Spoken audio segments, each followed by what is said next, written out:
রাসূলুল্লাহ সাল্লাল্লাহু আলাইহি সাল্লাম বললেন, সর্বপ্রথম আল্লাহ তাআলা হযরতে ইব্রাহিম আলাইহিস সালামকে জান্নাতের পোশাক পরিধান করাবেন। সুবহানাল্লাহ। তাফসীর কারকগণ বলেন, ইব্রাহিম আলাইহিস সালামকে আল্লাহ তাআলা সর্বপ্রথম কেন পোশাক পরিধান করাবেন?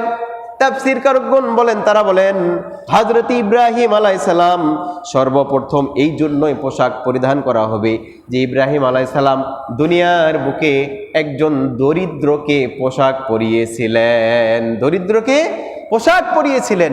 এই জন্য প্রিয় ভাইয়েরা, দেখেন আমাদের সমাজে বা আশেপাশে কত দরিদ্র মানুষ আছে।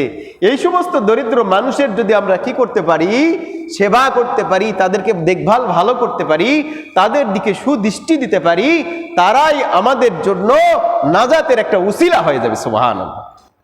আমরা কি গরিবদের দেখে কি করি? হিংসা করি, ঘৃণা করি।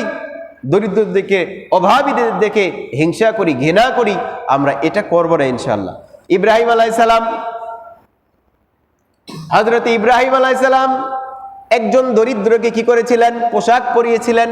আল্লাহ তাআলা পছন্দ করেছেন, তাই হাসরের ময়দানে সমস্ত মানুষের আগে হযরতে ইব্রাহিম আলাইহিস সালামকে পোশাক পরিধান করাবেন।